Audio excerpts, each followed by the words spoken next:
আমি আমার দেশের মানুষের স্বার্থ নিয়ে কথা বলার এবং সেই স্বার্থ রক্ষা করার চেষ্টা করেছি মাননীয় স্পিকার। এখানে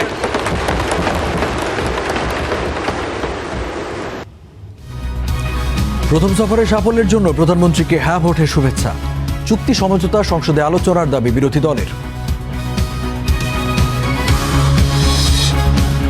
ভারতীয় রাষ্ট্রদূতের মন্ত্রী পদমর্যাদায় কোনো চাপ দেখছেন না তথ্য উপদেষ্টা। ঢাকা দিল্লি সম্পর্কে ইতিবাচক ভূমিকার প্রত্যাশা। মানবাধিকার সমন্বয়তে পুলিশের বিরুদ্ধে মামলার তদন্ত স্বাধীন সংস্থা দিয়ে করানোর দাবি। বিচার কাঠামোর পরিবর্তনেও জোর। এবং মুদি প্রসাধনীর দোকানে ভ্যাট চালুর তীব্র প্রতিবাদ মালিক সমিতির। বাজেট পাশের আগেই সিদ্ধান্ত বাতিলের দাবি।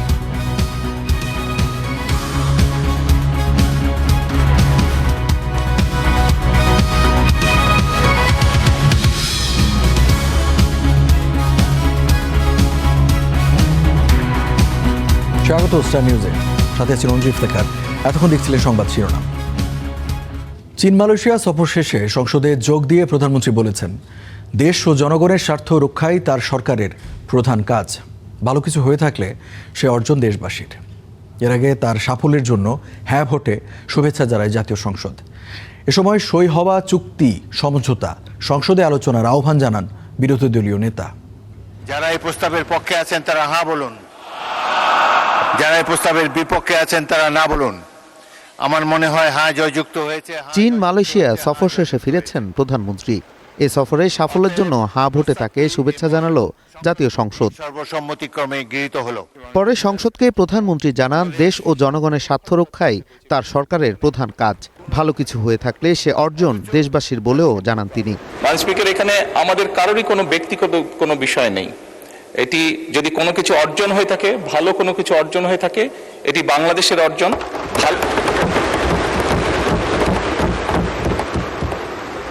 এই সফরের মাধ্যমে যদি দেশের মানুষের কোনো অর্জন হয়ে থাকে, সেটি দেশের মানুষের অর্জন। মাননীয় স্পিকার, এর আগে স্পিকার বলেন, এই সফর দেশের পররাষ্ট্রনীতিতে নতুন দিগন্তের সূচনা করেছে। মালয়েশিয়া এবং চীন সফরটি পররাষ্ট্রনীতিতে এক নতুন দিগন্তের সূচনা করেছে। স্থানীয় সরকার মন্ত্রী জানান, প্রধানমন্ত্রীর সফরে রোহিঙ্গা সংকট সহ নানা সমস্যার সমাধানে চীনের সহযোগিতার আশ্বাস মিলেছে। আর মালয়েশিয়ার শ্রমবাজার খোলার প্রশ্নে অগ্রগতির কথা তুলে ধরেন অর্থমন্ত্রী। মালয়েশিয়াতে আমাদের শ্রমবাজারের একটা বড় ইন্টারেস্ট রয়েছে। মালয়েশিয়ার সাথে আমাদের এনার্জির একটা বড় ইন্টারেস্ট রয়েছে, এবং এটাকে আরো কিভাবে বাংলাদেশের পক্ষে যে ট্রেড গ্যাপ যেটা আছে চায়নার সাথে, এটা আমরা আরো কিভাবে সেখানে রপ্তানি বাড়াতে পারি, সেই ব্যাপারেও আলোচনা হয়েছে মাননীয় স্পিকার। আমাদের যে সমস্যাগুলো রয়েছে বিভিন্নভাবে, সেই সব সমস্যাগুলোর সঙ্গে তারা সমস্যার সমাধানের চেষ্টা করবেন। এমনকি রোহিঙ্গা সমস্যার ব্যাপারেও সমাধানের ইঙ্গিত তারা দিয়েছেন, এবং সেই ব্যাপারে তারা উদ্যোগ গ্রহণ করবেন বলেও জানিয়েছেন। প্রধানমন্ত্রীর সফরে সই হওয়া চুক্তি সমঝোতা সংসদে উপস্থাপন করে আলোচনার আহ্বান জানান বিরোধী দলীয় নেতা। যেহেতু আমরা সংসদীয় গণতন্ত্রের রাজনীতিতে আছি, খুবই ভালো হয় স্বচ্ছতা এবং জবাবদিহিতার স্বার্থে, জনগণের স্বার্থে বিদেশের সাথে যতগুলো মৌলিক চুক্তি সম্পাদিত হবে সেগুলাই সংসদে নিয়ে আসা। তিনি আরো জানান, স্বাধীন পররাষ্ট্রনীতির প্রশ্নে সরকারের পাশেই থাকবে বিরোধী দল। আমরা কাউকে ক্ষতিগ্রস্ত করতে চাই না, কিন্তু আমরাও ক্ষতিগ্রস্ত হতে চাই না। Nazmul Hasan, star news, Dhaka. এর আগে শহীদ প্রেসিডেন্ট জিয়াউর রহমান ও প্রয়াত প্রধানমন্ত্রী বেগম খালেদা জিয়ার কবর জিয়ারত করেছেন প্রধানমন্ত্রী তারেক রহমান। সকালে জিয়া উদ্যানে রুহের মাগফিরাত কামনায় মোনাজাতে অংশ নেন তিনি। শুক্রবার সন্ধ্যায় মালয়েশিয়া ও চীন সফর শেষে দেশে ফেরেন সরকার প্রধান। তার এই সফরে চীনের সঙ্গে সই হয়েছে 17টি সমঝোতা স্মারক।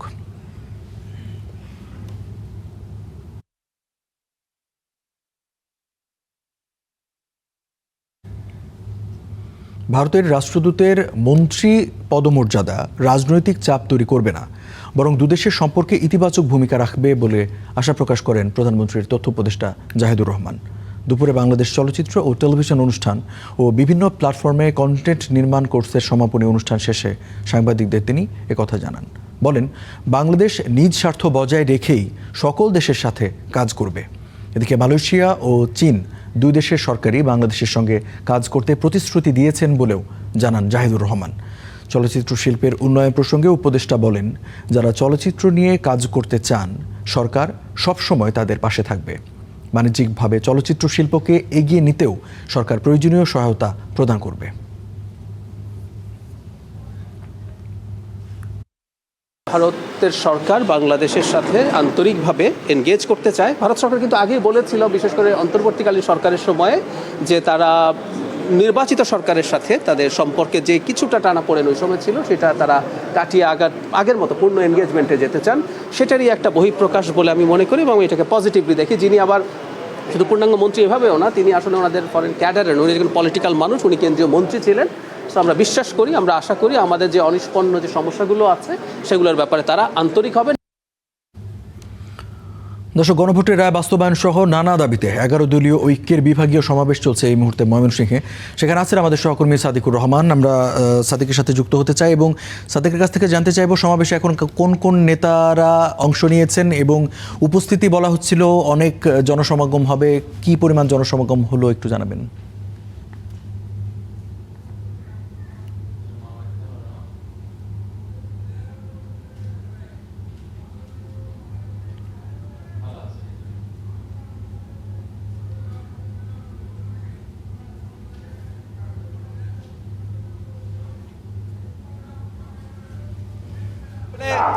দুইটা থেকে এই যে বিভাগীয় সমাবেশ শুরু হয়েছে। ময়মনসিংহের যে নগরের কৃষ্ণচূড়া চত্বরে দেখতে পাচ্ছেন, রেলওয়ে কৃষ্ণচূড়া চত্বরে এখানে সমাবেশ চলছে। এখানে যারা নেতা আছে, 3টি দলের জাতীয় নেতারা কিন্তু এখানে উপস্থিত হয়েছে। বাংলাদেশ জামায়াতে ইসলামী, এনসিপি এবং বাংলাদেশ খেলাফত মজলিসের যে নেতারা আছেন, সিনিয়র নেতারা, বিশেষ করে এখানে প্রধান অতিথি হিসাবে আল্লামা মামুনুল হক, তিনি প্রধান অতিথি হিসাবে এখানে অতিথি হয়েছেন। এছাড়া বিশেষ অতিথি হিসাবে আসিফ মাহমুদ সজিব ভুইয়া, এনসিপির মুখপাত্র, এবং মিয়া গোলাম পরোয়ার, অর্থাৎ জামায়াতে ইসলামীর যিনি সেক্রেটারি জেনারেল, তিনি কিন্তু এখানে উপস্থিত হয়েছেন এবং অন্যান্য নেতারা বক্তব্য দিচ্ছেন। তাদের একটাই দাবি, আসলে মেইন প্রধান দাবি কিন্তু একটাই, সেটা হচ্ছে যে গণভোটের যে রায় সেটা বাস্তবায়ন করার যে দাবিটা। এছাড়াও কিন্তু দ্রব্যমূল্যের যে ঊর্ধ্বগতি রয়েছে, দ্রব্যমূল্যের ঊর্ধ্বগতির রোধ করা এবং জনদুর্ভোগের লাঘবের যে দাবিগুলি আছে, এর মধ্যে কিন্তু নেতারা বিভিন্ন কথাই বলছেন এবং নেতারা বলছেন খুব দ্রুত যেন তাদের এই দাবিগুলো বাস্তবায়ন করা হয়, অন্যথায় তারা বিভিন্ন ধরনের আন্দোলনের হুঙ্কার দিচ্ছেন। এবং আজকে প্রধান অতিথি এইখানে দিক নির্দেশনামূলক বক্তব্য রাখবেন নেতাকর্মীদের উদ্দেশ্যে, যেন নেতাকর্মীরা এই যে তাদের যে দাবিগুলি আছে সেই দাবিগুলিকে সামনে রেখে যে সামনে সমাবেশ এবং যে কোনো ধরনের যে কর্মসূচি দেওয়া হবে সেগুলো যেন বাস্তবায়ন করা হয়, সেই বিষয়ে দিক নির্দেশনামূলক বক্তব্য রাখবেন। এখানে তীব্র গরম উপেক্ষা করেই বিভিন্ন জেলা থেকে এবং উপজেলাগুলো থেকে নেতাকর্মীরা এখানে উপস্থিত হয়েছেন। 50,000-এরও বেশি নেতাকর্মী এখানে উপস্থিত হয়েছেন বলে দাবি করা হচ্ছে এবং সবশেষ প্রধান অতিথি এবং বিশেষ অতিথিরা বক্তব্য রাখবেন। এই ছিল এখান থেকে সবশেষ। সাদিকুর রহমান, আপনাকে ধন্যবাদ। দর্শক, ময়মনসিংহ থেকে 11 দলীয় ঐক্যের বিভাগীয় সমাবেশের খবর জানাচ্ছিলেন আমাদের সহকর্মী সাদিকুর রহমান। যাচ্ছি পরের সংবাদে। ছোট ছোট দোকানের উপর ভ্যাট প্রস্তাবের বিপক্ষে দোকান মালিক সমিতি। বাজার পাশের আগেই এ সংক্রান্ত আইন বাতিল করার দাবি জানিয়েছে সংগঠনটি। আজ মগবাজারে আয়োজিত এক সংবাদ সম্মেলনে এ দাবি জানানো হয়।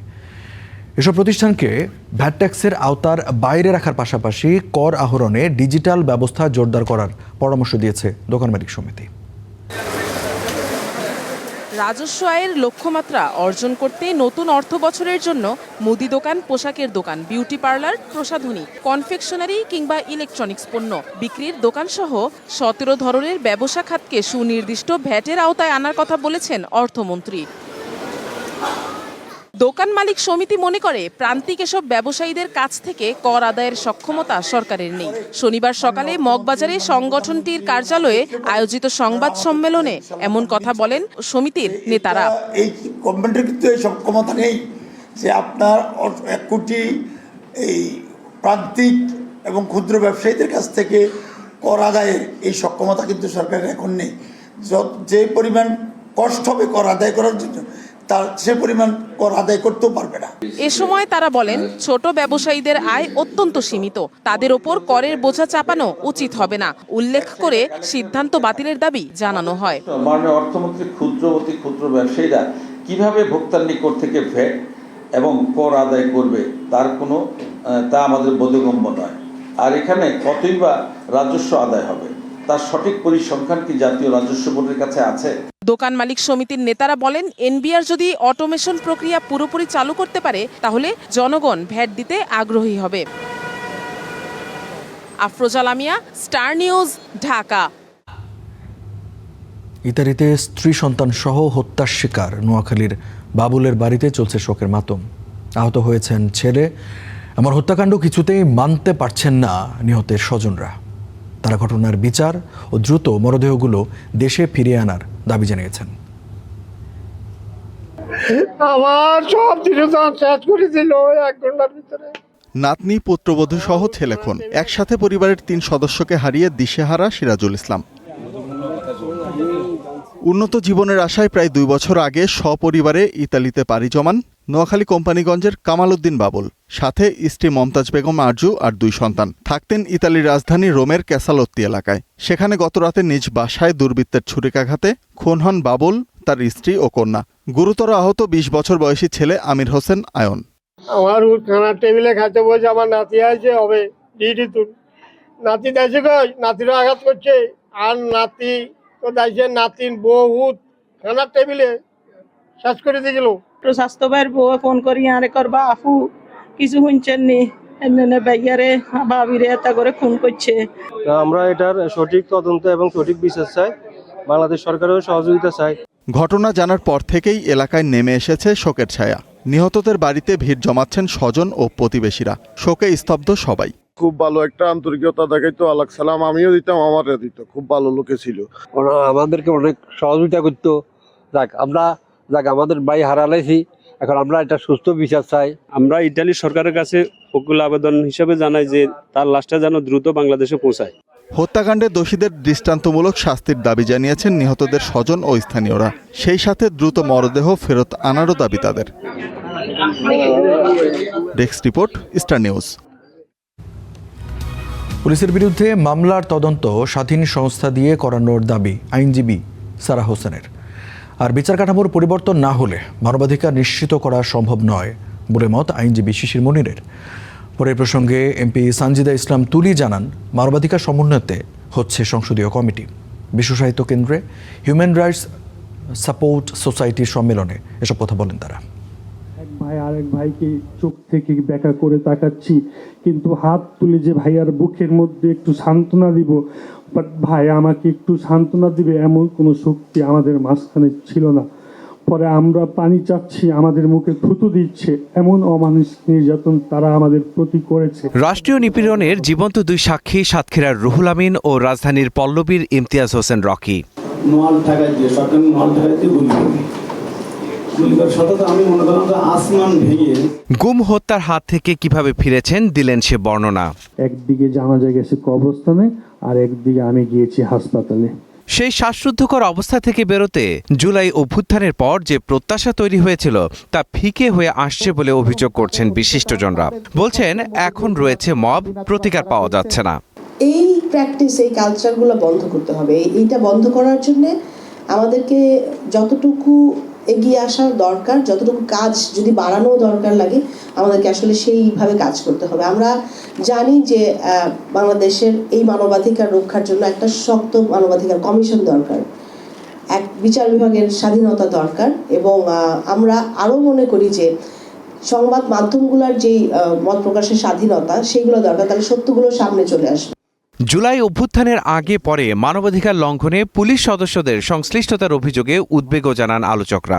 বলেন, আইনের দুর্বলতায় রাষ্ট্রীয় নিপীড়নে তদন্তের দায়িত্ব আইন শৃঙ্খলা বাহিনীকে দেয়া হচ্ছে। এতে পরিস্থিতি হচ্ছে আরও ভয়াবহ। পুলিশের বিরুদ্ধে বা নির্বাহী বা নিরাপত্তা বাহিনীর বিরুদ্ধে আপনি মামলা করবেন, সেখানে কি নির্ভর করবেন যে তারা নিজে এসে মামলা করবে? আমরা কি ওই পর্যায়ে পৌঁছেছি বাংলাদেশে? যা শুনেছেন তাতে তো আপনার কাছে মনে হয় পরিষ্কার যে সেটা তো আমাদের অবস্থান না, আপনাদের নিজেদের কাজ থেকেও জানেন। কিন্তু এই সিস্টেম যদি স্মুথ, ট্রান্সপারেন্ট, কুইক, অ্যাকাউন্টেবল ব্যবস্থা তৈরি করা না যায়, তাহলে মিটিং মিছিল করে আর স্বপ্ন দেখে শেষ পর্যন্ত ঘোড়ার ডিম ছাড়া আর কিছুই কপালে জুটবে না। বিগত সময়ে আইন শৃঙ্খলা বহির্ভূত সব কর্মকাণ্ডের তদন্ত দাবি করে জড়িতদের বিচারের মুখোমুখি করতে সরকারের প্রতি আহ্বানও জানান বক্তারা। মাহাদি হাসান, স্টার নিউজ, ঢাকা। দর্শক, গণভোটের রায় বাস্তবায়ন সহ নানা দাবিতে 11 দলীয় ঐক্যের বিভাগীয় সমাবেশ চলছে এই মুহূর্তে ময়মনসিংহে, এবং সেই অনুষ্ঠানে বক্তব্য রাখছেন আসিফ মাহমুদ সজীব ভূঁইয়া। আমরা সরাসরি যাচ্ছি সেখানে। রেকর্ড পরিমাণে তেলের দাম বাড়ানো হয়েছে। আগে আমার দেশের জনগণ, আমার দেশের মেহনতি মানুষ যেই বাজার 100 টাকা দিয়ে করত, সেই বাজার এখন 150 টাকা দিয়ে করতে হচ্ছে। সুতরাং এই স্বল্প সময়ে বিএনপি কিভাবে দেশ পরিচালনা করবে, কতটুকু তারা সফল হবে, সেইটা কিন্তু আমাদের সবার দেখা হয়ে গেছে। আওয়ামী লীগ অনেক অত্যাচার, অনিয়ম, অন্যায় করেছে। তাদের পতন শুধুমাত্র অত্যাচার, অন্যায়, অনিয়মের জন্য হয় নাই। তাদের পতন হয়েছে দুর্নীতি, দ্রব্যমূল্য বৃদ্ধি, দেশের অর্থনৈতিক খাতকে ডুবিয়ে দেওয়ার কারণে। এই সরকারকে আমরা দেখছি মাত্র 3-4 মাসেই আলহামদুলিল্লাহ তারা ওই একই পথে হাঁটা শুরু করে দিয়েছে। আমরা যদিও বারবার বলি যে আমরা সরকারকে সহযোগিতা করতে চাই দেশের স্বার্থে, কিন্তু সরকার যদি জনগণের বিরুদ্ধে অবস্থান নেয়, জনগণের প্রতিনিধি হিসেবে, বিরোধী জোট হিসেবে আমাদেরকে সরকারের বিরুদ্ধে দাঁড়াতে হতে পারে। আমরা আশা করব তাদের শুভবুদ্ধির উদয় হবে, তারা জুলাই সনদ, গণভোটের গণরায় বাস্তবায়ন করবে, তারা দেশ পরিচালনায় জনগণমুখী হয়ে দেশ পরিচালনা করবে। যদি তারা সেটা করে এবং সেই সদিচ্ছা তারা দেখায়, তাহলে আমরা সবাই মিলে তাদেরকে সহযোগিতা করতে রাজি আছি। কিন্তু যেই পথে তারা হাঁটছে, এই পথ বাংলাদেশকে কোনো ভালো দিকে নিয়ে যাবে না। সংগ্রামী বন্ধুগণ, আমরা দেখলাম যে প্রধানমন্ত্রী মালয়েশিয়া এবং চীন সফর করলেন। আমরা সোশ্যাল মিডিয়াতে তার পেজে অনেক ধরনের গান টান শুনলাম, অনেক ধরনের পিয়ার নেটওয়ার্কিং হচ্ছে দেখলাম। মালয়েশিয়ার শ্রম বাজারটা 2-3 বছর ধরে বন্ধ। একটা দেশের প্রধানমন্ত্রী গিয়ে আসলেন, আমরা ধরে নিয়েছিলাম যে শ্রম বাজারটা ওপেন হবে, ওপেন হওয়ার ঘোষণাটা আসবে, তিনি সেটাও করতে পারলেন না। তিনি চায়নাতে গেলেন, সেখানেও আমরা মিডিয়াতে অনেক হাইপ দেখলাম, অনেক কিছু দেখলাম, অনেক কথা শুনলাম, কিন্তু আমার দেশের জনগণের জন্য কি নিয়ে আসলেন এই বিষয়ে কোনো স্পষ্ট বক্তব্য, স্পষ্ট কিছু আমরা দেখলাম না। আপনি যদি শো অফ করার জন্য ঘুরতে যেতে চান তাহলে সেটা এক কথা, সেটা করতে পারেন, সমস্যা নাই। কিন্তু এই যে বড় বড় কথা বলে আমার দেশের জনগণের জন্য যে কিছু নিয়ে আসতে পারলেন না, এটাও আপনাদের পররাষ্ট্রনীতিতেও যে আপনাদের সরকার ব্যর্থতার পরিচয় দিচ্ছে, সেটার প্রমাণ বাংলাদেশের জনগণ পেল। দর্শক, ময়মনসিংহে 11 দলীয় ঐক্যের বিভাগের সমাবেশ চলছে, সেখানে বক্তব্য রাখছিলেন এনসিপি নেতা আসিফ মাহমুদ সজীব ভূঁইয়া। আমরা সরাসরি ছিলাম সেখানে। যাচ্ছে পরে সংবাদে। গঙ্গা চুক্তি নবায়নের আগে তিস্তা নিয়ে আলোচনার জন্য ভারতকে শর্ত জুড়ে দিতে সরকারের প্রতি আহ্বান জানিয়েছেন জনতার দলের চেয়ারম্যান, নিরাপত্তা বিশ্লেষক ব্রিগেডিয়ার জেনারেল অবসরপ্রাপ্ত শামীম কামাল। শনিবার দুপুরে রাজধানীর প্রেস ক্লাবে সীমান্তে ভারতীয় আগ্রাসন ও পানি সন্ত্রাস নিয়ে আলোচনায় তিনি এ আহ্বান জানান। তিনি বলেন, গঙ্গা চুক্তির মাত্র 52% পানি পেয়েছে বাংলাদেশ। কুশিয়ারা নদীকে ভরাট করে হত্যা করা হয়েছে ভারতকে ট্রানজিট দেওয়ার জন্য। নিজের অভাব পূরণ না করে ফেনী নদী থেকে হাসিনা সরকার ত্রিপুরাকে পানি দিয়েছে। অভিযোগ করেন, ভারতের সুবিধার জন্য নিজ দেশের স্বার্থ বিক্রি করে দিয়েছে বিগত সব সরকার। বলেন, এদেশের গণতন্ত্র তৈলাক্ত বাঁশের মতো, আর রাজনৈতিক দলগুলো বানরের মতো। সঠিক নেতৃত্বের অভাবেই দেশ এগুচ্ছে না।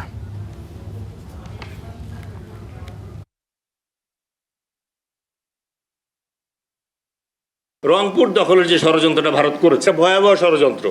তারা ওখানে যেটা করতেছে যে বড় বড় মূর্তি বানাচ্ছে এবং সেই মূর্তি ভারতীয় কমিশনার এসে উদ্বোধন করতেছে। প্রত্যেকটা ইয়াং যে জেনারেশন আছে তাদেরকে মৌলিক সামরিক প্রশিক্ষণ দিতে হবে। কোন দেশ কোনোদিনই জাতি উঠে দাঁড়াতে পারে না যদি সঠিক নেতৃত্ব পায় না পায়।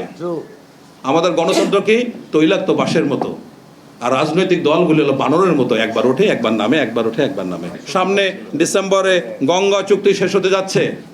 গঙ্গা সেতু নবায়ন করবেন কি করবেন না, এটা সরকারকে খুব গুরুত্বপূর্ণ সিদ্ধান্ত আসতে হবে। আপনি শর্ত দেন না কেন, সমাধান হবে, তারপরে গঙ্গা নিয়ে আলোচনা করব। এই ছিল স্টার নিউজে। এতক্ষণ যারা সাথে ছিলেন সবাইকে অসংখ্য ধন্যবাদ।